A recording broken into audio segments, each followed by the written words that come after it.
Hai Sobat MV, balik lagi dengan kami di podcast Kata Lingkungan bersama saya Irtika Ulia dan Saya Hairil Dani. jadi kali ini kita akan diskusi lagi terkait dengan isu lingkungan. Tentang apa ini, Ril? Wah, tentang banjir nih. Kali ini kita bakalan bawa isu lingkungan yang pernah melanda Kota Mataram pada beberapa bulan lalu. Tentunya di sini kita berdiskusi tidak hanya berdua saja. Di sini kita kedatangan salah satu dosen dari Ilmu Lingkungan Universitas Mataram. Tentu saja Bapak Arben. Bapak Arben, ya, selaku dosen.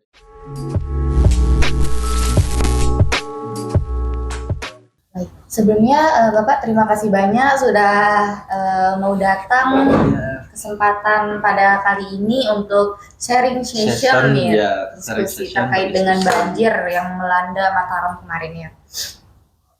Untuk menurut Bapak nih, sekiranya gimana sih gambaran umum tentang banjir yang terjadi di Kota Mataram beberapa bulan lalu? Ya, baik.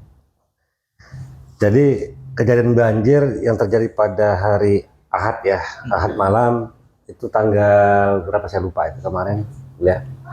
Itu memang fenomena yang memang jarang terjadi di Kota Mataram terutama. Ya, kita juga sempat kaget kemarin kan. Kebetulan saya lagi di luar kota, datang pulang ke Mataram itu kami kebetulan lewat Narmada itu sudah ada indikasi macet. Kami sudah tahu ada kemacetan di daerah menjelang masuk Mataram. Sehingga kami lewat jalur Narmada, lewat Lingsar kemarin itu. Alhamdulillah kami nggak terkena. Sehingga kami juga sebenarnya nggak tahu dari berita sosial media itu banyak ya berita yang berseliweran tuh. Ada yang mobilnya hanyut segala macam ya. Dan itu bikin kaget, shock Kota Mataram ketika itu. Ya. Nah, memang pada prinsipnya ya, Kota Mataram ini sangat rentan dengan banjir, ya, sangat rentan dengan banjir. Apalagi kita ini ada di lebih kurang sekitar 3 das utama ya, ada das Meninting, das Ancar, das Jangku, 4 ya, sama Bernyok 1 atau Unus, ya. Dan 4 das ini itu tidak sepenuhnya ada di dalam Kota Mataram, ya. Kebetulan hari itu banjir ya dan di laut air pasang ya dan wilayah hujannya itu rata baik dari Kota Mataram sampai ke wilayah Lombok Barat, terutama di bagian hulunya dari keempat das itu. Dan sebelumnya juga itu sudah terjadi hujan ya sehingga menyebabkan tanah itu kedap ya, sudah jenuh dengan air sehingga air limpasannya semakin besar dan masuk ke sungai dan menyebabkan terjadinya banjir. Kira-kira itulah, dan cakupannya cukup luas ya, hampir seluruhnya sebenarnya terkena banjir. Hanya dia terjadi beberapa spot yang ada yang berlokasi di kawasan pemukiman, ada yang berlokasi di kawasan di sawah atau di kebun, sehingga yang terungkap itu, yang terekspos itu kebanyakan itu adalah lokasi yang berada pada lokasi pemukiman padat. Karena itu memang punya resiko tinggi kan, ada manusia di sana. Nah, itu sepintas yang saya dapatkan informasinya kemarin ya terkait dengan banjir yang ada di Kota Mataram. Ya. Kalau secara umum nih Pak, kan yang kita tahu kalau banjir itu terjadi karena adanya curah hujan yang tinggi. Nah, ada nggak faktor lainnya Pak selain dari curah hujan? Banyak. Jadi mungkin saya nggak bisa sebutkan semua ya, cuma ada beberapa saja yang paling utama di dalam analisis banjir itu, kerawanan itu tuh selain curah hujan ya, dia juga akan bicara tentang masalah kelerengan, kemiringan suatu tempat ya. Kemudian bicara tentang jenis tanahnya, karena itu akan menyangkut tingkat infiltrasi air ke dalam tanah. Semakin banyak air yang bisa masuk ke dalam tanah atau mengalami infiltrasi, maka air limpasan itu akan semakin kecil. Ya, semakin curam dia, maka air akan turun semakin cepat. Kemudian ada lagi faktor lain seperti penggunaan lahan. Penggunaan lahan itu misalnya kawasan yang terbangun, lahan pemukiman, ya, perkebunan, sawah, rawa, itu semua juga memicu, ya. Apalagi di kawasan di Mataram ini sekarang ini ya, itu sudah penuh dengan pemukiman. Bahkan masyarakat Kota Mataram sendiri yang berKTP Mataram bermigrasi ke Lombok Barat. Sekarang ekspansi kawasan untuk pemukiman sudah melebar sampai ke kawasan sekitar. Jadi gitu kira-kira. Ya.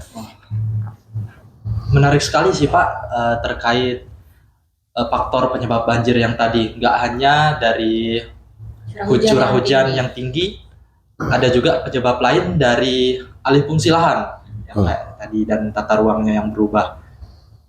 Nah, gini Pak, kan banyak yang mengatakan kalau banjir itu dipengaruhi oleh perubahan penggunaan lahan.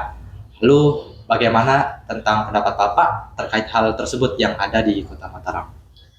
Ya, ini juga menjadi dilema juga ya bagi pemerintah kota. Walaupun mungkin saya tidak terlalu terlibat banyak dalam membuat penyusun perencanaan, tetapi pada titik tidak, itu tetap harus mengacu kepada sebuah kajian yang disebut dengan kajian daya dukung lingkungan. Ya.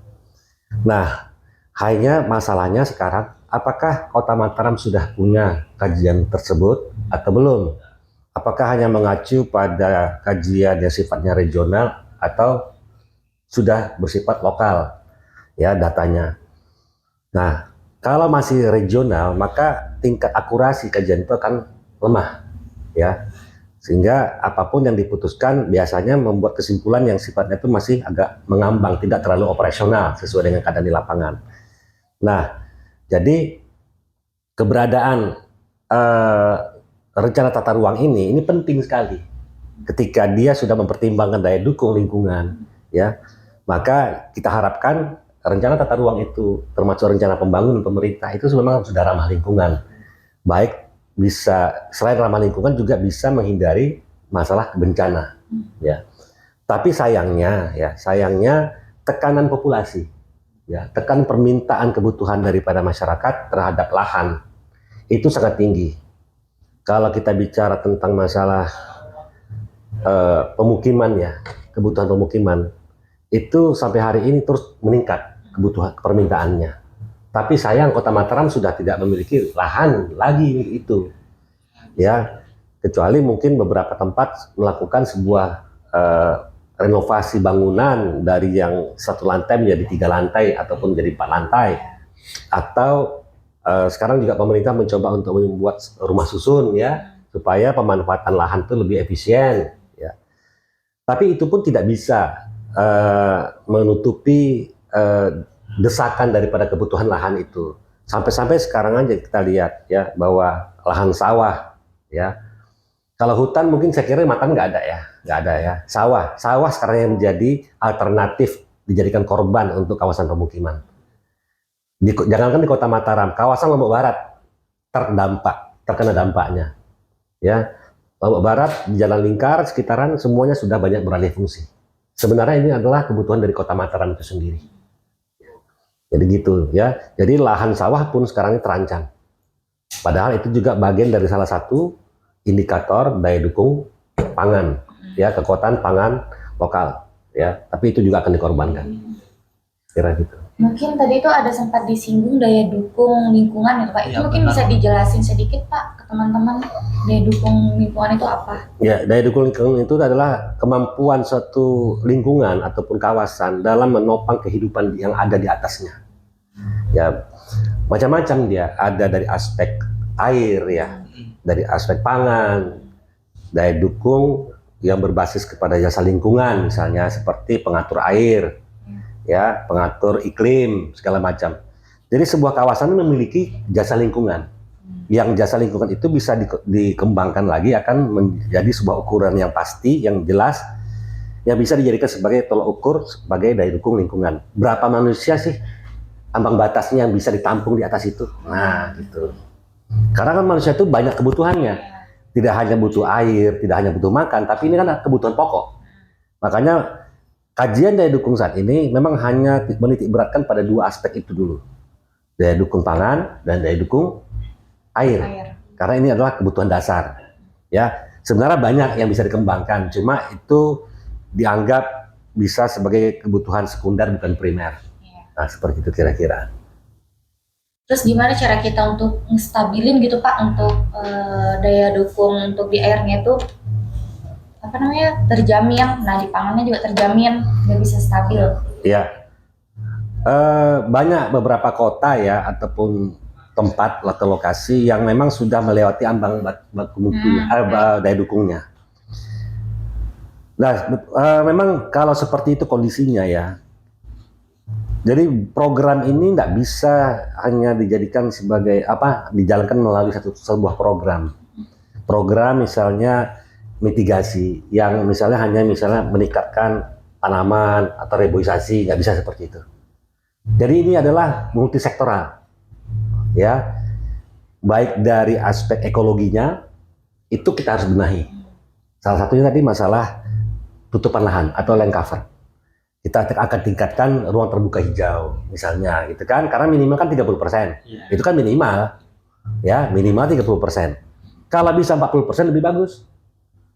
Contohnya di Sumbawa saja, itu Kabupaten Sumbawa itu sekitar 65% loh hutannya. Kita di sini di Kota Mataram sampai nggak 30%. Ya. Nah, yang di Sumbawa saja itu 65% saja masih kering. Karena memang curah hujannya rendah. Kita di sini 30%, apakah mampu enggak menjadi perlindungan, memberikan perlindungan bagi kita, baik dari banjir, ya kan, ataupun kekeringan. Makanya minimal itu 30%. Kemudian dari aspek sosial, penduduk terutama, jumlah penduduk. Bagaimana, apakah pertumbuhan penduduk ini akan dibiarkan terus meningkat atau terus semakin tajam meningkat pertumbuhannya, atau bagaimana? Atau semakin menurun. Yang jelas kebijakan menurunkan jumlah penduduk kayaknya masih tabu di Indonesia, ya, karena di beberapa negara mungkin sempat ya tega, bahkan bagi mereka itu tidak melanggar norma-norma yang ada di masyarakat. Kalau kita kan bisa jadi seperti itu, misalnya orang hamil disuruh gugurkan, gitu kan, atau misalnya pernikahan ditunda, itu kan bagian-bagian programnya BKKBN terkait masalah kependudukan, maksudnya terhadap ini keluarga berencana seperti itu ya. Jadi itu dari aspek sosial ya. Kemudian juga masalah penyebaran pembangunan ya. Pusat-pusat pembangunan kalau hanya fokusnya di Kota Mataram, orang semua dari kabupaten lain akan datang kemari. Ya kan gitu kan? Yeah. Nah itu. Kemudian karena ekonomi di tempat lain tuh rendah, di Kota Mataram tuh banyak pertumbuhan ekonominya bagus. Orang akan datang, sehingga orang yang datang ini pasti butuh tempat tinggal. Ya minimal kos-kosan. Nah ujung-ujungnya nanti kan kita akan butuh lahan. Ya, lahan yang ada nggak ada lagi nih, tinggal sawah aja yang ada di Kota Mataram. Gimana, kita mau difungsikan atau tidak? Ya kan? Agak susah. Kalau kita larang nggak bisa, karena mereka tuh rata-rata sudah memiliki hak terhadap lahan. Jadi masalah kepemilikan land tenure itu tuh besar penanannya. Kalau lahan itu adalah lahan milik negara atau pemerintah, itu mudah mungkin dikelola. Tapi kalau sudah menjadi hak milik, sulit. Sehingga mereka punya hak untuk pengelolaan, untuk membuat apapun sesuai dengan aturan yang ada gitu ya. Jadi di Kota Mataram hampir semuanya sudah hak milik dan susah direlokasi atau dialihfungsikan kalau sesuai maunya pemerintah, dan itu tergantung daripada si pemilik. Nah seperti itu. Dari aspek apa lagi? Dari aspek ekonomi belum. Ekonomi. Dari aspek ekonomi tadi kan. Dari aspek ekonomi tidak bisa kita pungkiri bahwa memang Kota Mataram ini pertumbuhan ekonominya lebih baik dibandingkan daerah lain. Karena dia ibu kota provinsi. Ya. Peredaran ekonomi itu akan berkembang ketika ada uang yang beredar. Dan sebenarnya salah satu sumber utama uang yang beredar di masyarakat itu adalah dari pemerintah. Di Kota Mataram itu ada dua pemerintah, provinsi sama kota. Jadi sumber dana itu, uang itu akan mengucur di Kota Mataram. Sehingga aktivitas-aktivitas pembangunan segala macam akan lebih berkembang dan lebih lebih ramai, lebih banyak. Dan akhirnya orang-orang dari beberapa tempat yang lain itu akan mendekat, ya. Nah jadi harus ada pemerataan ekonomi, itu salah satunya. Nggak bisa kita melarang orang, nggak bisa. Kecuali kita menggiring orang mungkin, ya menggiring ya, tapi menghadang atau melarang nggak bisa. Ya itu kira-kira ya. Kira-kira yang dari banjir kemarin itu sektor apa aja yang terdampak Pak di Kota Mataram? Ya, banyak sektor kemarin itu tuh. Ya, kalau kita lihat tuh yang paling parah itu kan memang ada di beberapa. Kalau kita bicara banjirnya kan mungkin bisa di mana-mana, tetapi yang paling banyak korban itu ada di mana kan begitu kan? Tentu di kawasan lahan-lahan yang terbangun, khususnya di daerah pemukiman. Dan di sana itu macam-macam, ya. Ada pemukiman masyarakat umum, ada industri, ya, termasuk kantor-kantor pemerintah. UNRAN sendiri juga terkena, ya. Ada beberapa sektor usaha kayak rental komputer atau apapun. Mereka beberapa alat rusak, ya. Itu yang di PU juga itu ada beberapa alat elektronik juga rusak. Jadi banyak sekali sebenarnya yang dirugikan akibat banjir itu, cuma mungkin masih dianggap masih dianggap tidak terlalu parah sehingga tidak menjadi berita yang begitu menghebohkan, ya. Dan itu juga waktu banjirnya juga sebentar. Nah, ini fenomenanya beda. Ini satu nih, banjir di Kota Mataram ini kejadiannya bisa mendadak, tapi hilangnya juga cepat. Nah, itu dia. Kalau masalah banjir itu kan bisa beda-beda tiap tempat kan. Ada yang periodenya lama, ada yang sebentar. Nah, seperti itu. Kalau kita cepat, ya. Kalau tadi itu kita ngebahas tentang ekonomi, sosial, lingkungan, pasti di sisi dari 3 pilar itu pasti terdapat juga dampak lainnya Pak, seperti kesehatan nih Pak pasti. Nah, kalau dari Bapak nih gimana nih kesehatan yang dapat terjadi, penyakit yang bakal timbul dari banjir pasca tersebut? banjir kemarin? Ya, sebenarnya data itu belum ada yang jelas ya, tetapi potensi itu ada, potensinya ada. Tapi data terkait akibat banjir terhadap kesehatan masyarakat itu belum ada persisnya, yang kemarin ya. Tetapi potensinya ada. Jadi banjir ini kan sebenarnya bisa sebagai perantara penyebaran penyakit, ya kan? Sampah aja yang disimpan rapi ikut hanyut terbuang ke dalam sungai, termasuk tong sampahnya ikut hanyut, ya. Tempat sampahnya pun tempat sampahnya pun ikut jadi sampah. Jadi WC orang, septic tank yang awalnya jauh dari air meluap keluar, ya kan? Yang kita tahu di kotoran manusia itu ada E. coli-nya, ada salmonellanya segala macam. Kemudian limbah dari rumah sakit digabung jadi satu dan itu masuk ke dalam rumah-rumah sehingga potensi penyakit muncul itu macam-macam. Ya. Yang paling umum itu mungkin diare ya. Diare atau muntaber terkait dengan masalah air itu sendiri. Kemudian air bersih itu sulit. Awalnya kita punya sumur, airnya bersih, atau PDAM, airnya bersih, akhirnya tercemar karena itu. Banyak sekali kalau itu. Hanya data persisnya untuk kejadian banjir kemarin, akibat dampaknya terhadap kesehatan itu belum kelihatan. Seperti itu. Ya kayak gatal-gatal, ya koreng-korengan pasti dah. Ternyata dampak yang ditimbulkan lumayan parah juga ya. Terus Pak, kan kemarin untuk banjir itu di sekitar wilayah yang padat penduduk Pak. Nah, sekiranya seberapa besar sih kontribusi penduduk itu dalam membantu untuk pencegahan terjadinya banjir? Apa maksudnya, apa partisipasi masyarakat itu dalam upaya mencegah banjir? Benar Pak. Yang maksudnya apa yang harus mereka lakukan? Iya, saya kira mungkin satu ya, kalau masyarakat ini kan pada prinsipnya kan hanya mengikuti kebijakan dari pemerintah. Cuma kadang-kadang juga tidak semuanya masyarakat juga mengikuti, ya kan? Kadang juga pemerintah juga tidak intensif untuk menghimbau ataupun melakukan sosialisasi ataupun mengajak masyarakat. Jadi kedua-duanya juga ada kelemahannya. Tapi yang jelas peranan masyarakat tuh banyak bisa dilakukan. Seperti tadi saya bilang, yang di awal, dari aspek ekologinya aja kita melakukan reboisasi. Ya. Kemudian kita membuat beberapa upaya, misalnya seperti sumur resapan, ya. Sumur resapan itu juga untuk menurunkan air limpasan yang mengalir ke dalam sungai ataupun berkeliaran di mana-mana. Kemudian juga peranan masyarakat itu tidak buang sampah ke dalam sungai. Ya, itu salah satunya yang paling utama itu, karena kemarin itu tuh salah satu penyebab banjirnya, pemicunya adalah sampah, ya kan? Ya, benar. Nah, upaya-upaya pemerintah untuk mengatasi itu ada, biasanya meletakkan sepadan sungai, ya, supaya sungai gampang dimonitor, dikontrol, dan masyarakat juga tidak mudah untuk membuang sampah ke sungai, karena kalau dibikin sepadan kan terlihat kalau orang buang sampah kan. Ya. Nah, tapi kalau dapurnya langsung di pinggir sungai kan nggak kelihatan. Tiba-tiba sampahnya keluar. Kita sedang penelitian ini terkait itu. Dan kita banyak menemukan beberapa titik dari hilir sampai ke hulu tuh tumpukan sampah di pinggir sungai. Ya, bahkan air septic tank langsung ke sungai. Ada yang gitu-gitu.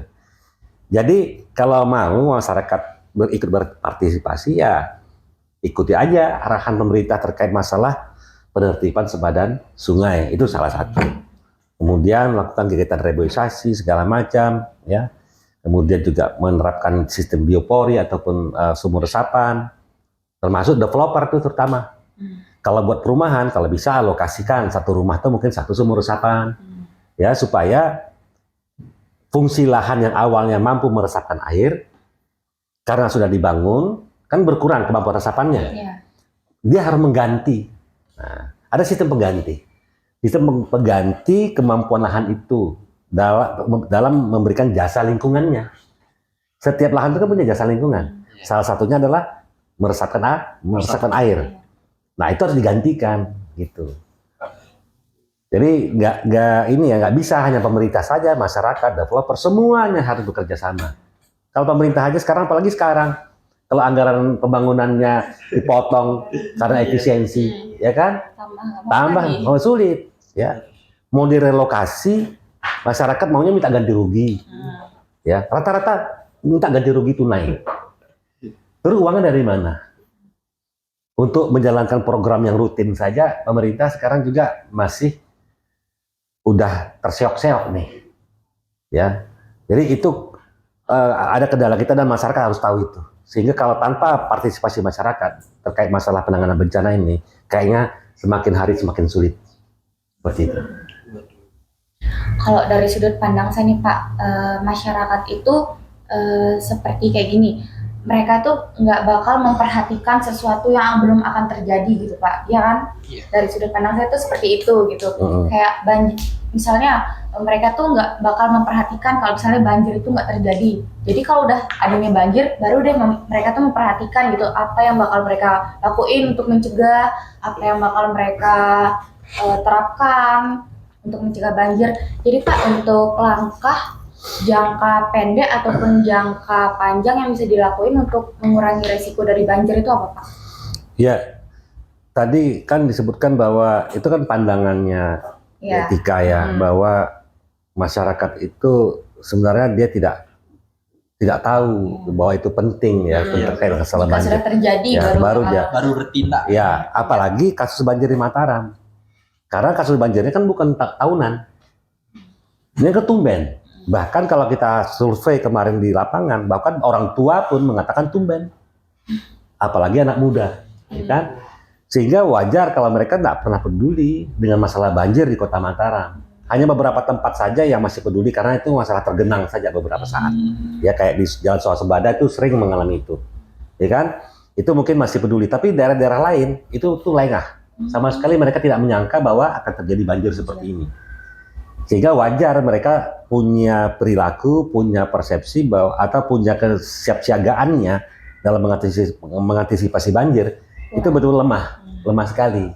Itu juga karena kejadiannya tidak rutin. Nah sekarang ini dengan kejadian banjir ini, maka itu menjadi early warning bagi kita semua, baik masyarakat ataupun pemerintah, ya. Nah oleh karena itu mungkin dari sekarang, jadi perlu sebuah kajian. Ya, untuk jangka panjang ya, kami juga sedang melakukan kajian terkait masalah banjir. Kebetulan kemarin sudah selesai di Kota Mataram. Kita melakukan pemetaan untuk kerawanan dan resikonya. Kemudian kita juga melakukan sosialisasi nantinya ya terhadap potensi banjir ini. Ada kemungkinan kecenderungan bulan Desember ke depan nih potensi itu akan muncul. Ya. kemungkinan besar seperti itu. Apalagi ditambah dengan kasus rob kemarin juga terjadi kan. Kalau terjadi bersamaan antara rob dengan hujan yang besar, kasus seperti hari Ahad yang dulu, maka mungkin dampaknya akan lebih besar dibandingkan yang kemarin. Seperti itu. Parah juga ya. Kira-kira Pak, dari pemerintah sendiri itu ada nggak program yang udah dijalankan sekarang di Kota Mataram? Ada. Ya, salah satunya adalah mereka biasanya pemerintah kan biasanya kan dia dalam bentuk kebijakan, ya yang mereka akan keluarkan, ya termasuk juga dalam program bantuan ya kepada masyarakat. Apalagi sekarang ini banjir ini menjadi sorotan wali kota untuk saat ini, dan beliau juga kelihatannya agak khawatir untuk di bulan-bulan ke depan. Ya, karena ada konsekuensi nih masalah social cost-nya kan. Pasti akan ada bantuan gitu-gitu segala macam, perlu ada relokasi segala macam. Nah itu sudah disiapkan sepertinya dan sudah diantisipasi. Cuma masalahnya mampu nggak itunya? Apakah kota mampu nggak ketika itu terjadi, mampu nggak mengeluarkan biaya yang begitu besar? Ya, nah kemudian melakukan kajian, penelitian, ya yang melibatkan kampus, ya untuk mensupport kebijakan yang mereka buat. Mereka membuat kebijakan atas dasar apa? Dan bagaimana operasionalnya dalam pelaksanaannya. Nah, itu dia juga butuh didampingi dan butuh kita dari dunia akademik.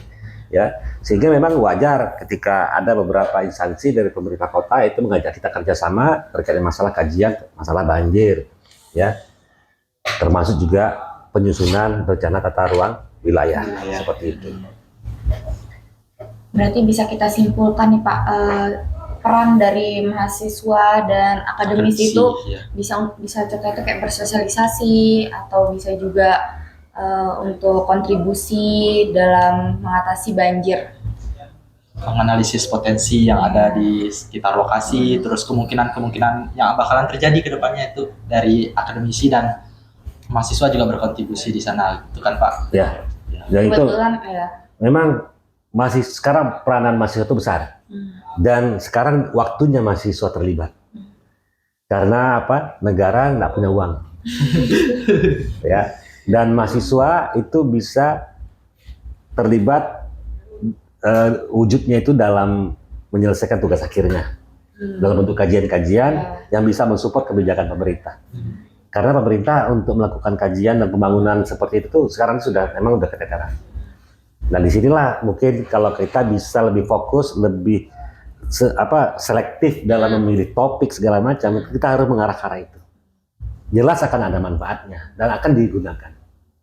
Daripada kita membuat penelitian yang sifatnya hanya sekedar pengen tahu atau alasan urgensinya hanya berdasarkan teori ya, dan itu digunakannya nanti. Mendingan kita yang urgent saja. Yang sekarang. Iya, apa sih? Malahan kalau bisa emang disupport oleh pemerintah sendiri dalam riset itu. Gitu sih sebenarnya. Ya. Terakhir nih Pak, ada nggak kira-kira pesan dan kesan buat generasi muda nih yang sekarang dilihat banyak banget yang nggak peduli lingkungan, dan terutama juga kita dari program studi ilmu lingkungan, mungkin ada pesan dan kesan dari Bapak buat disampaikan ke teman-teman nih yang nonton podcast. Iya, kalau itu udah sering ya disampaikan ya. Tapi yang jelas terkait masalah banjir ini ya. Masalah banjir. Apalagi masih ilmu lingkungan, paling nggak sudah tahu apa sih faktor-faktor penyebab banjir. Kita bisa melakukan upaya mitigasi lewat riset, lewat pengabdian, ya. Penyuluhan kepada masyarakat terkait dengan pentingnya pengelolaan sampah, pentingnya melakukan reboisasi segala macam. Mahasiswa ini kan banyak, anak muda ini banyak nih, viral, ya, punya akun medsos, ya. Itu bisa di share ide-idenya, ya, terkait masalah pengelolaan lingkungan misalnya, khusus untuk banjir dulu ya. Kemudian juga terkait masalah sampah juga kan, masalah sampah itu perilaku masyarakat ini kadang-kadang juga susah kita ini kan apalagi kalau sudah orang tua ya, kalau sudah 40 tahun ke atas atau 50 tahun itu susah dirubah. Ya, dikasih tahu itu sulit, apalagi yang ngasih tahunya anak muda. Ya, dari sesama generasi muda itu bisa saling share. Mungkin dia akan bisa ngikut karena anaknya, mungkin dia bisa ikut karena cucunya. Ya, jangan diharapkan orang tua mudah untuk diubah ya. Yang mudah diubah itu adalah generasi muda. Jadi kalian sebagai agent di masyarakat, kalau bisa ambil peranan aktif seperti itu. Kalau tidak bisa mempengaruhi diri sendiri, tidak bisa mempengaruhi orang, minimal untuk diri sendiri. Seperti itu. Ya, sampah terutama yang dikali-kali. Ya. Seperti itu kira-kira ya. Makanya semangat belajar, usahakan tetap fokus dalam penyelesaian studi. Kalau besok juga semakin susah lagi. Besok tambah susah lagi.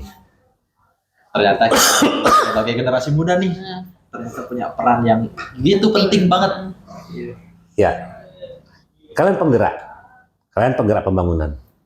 Yang sudah tua-tua hanya menjalankan apa yang sudah ada dan sulit untuk diubah. Ya, nanti kalian akan mencoba untuk membuat perubahan bagi diri kalian sendiri dan generasi di bawahnya. Karena kalau kalian tidak berubah, maka sulit kita akan keluar dari permasalahan ini. Gitu ya. Begitu? Seru ya? Seru banget diskusi ya, kita diskusi pada ini. hari ini. Iya. Banyak banget paparan materi yang Bapak sampaikan dan khusus juga untuk teman-teman yang menonton, semoga bisa bermanfaat dan kita bisa sama-sama untuk menjaga lingkungan kita. Ya, dengan tambahan wawasan sekarang, ini bisa jadi pelajaran ke depan juga buat kita semua, karena kita termasuk generasi muda yang akan mengurus masa depan kita semua besok. Ril, kebetulan kita ini lagi di mana ya, Ril? Kita lagi di Science Copy. Oh, ini. Ya. Jadi Science Copy ini salah satu UMKM yang buka di Fakultas MIPA Universitas Mataram. Jadi teman-teman jangan lupa mampir. Jangan lupa mampir di Science Copy. Ya, Pak, terima kasih atas kehadirannya Bapak, atas sharing session. Jadi kita tuh dan teman-teman di luar sana itu banyak mengetahui tentang isu lingkungan, gimana cara menjaga lingkungan, gimana cara antisipasi atau beradaptasi, mitigasi terhadap isu lingkungan yang akan terjadi.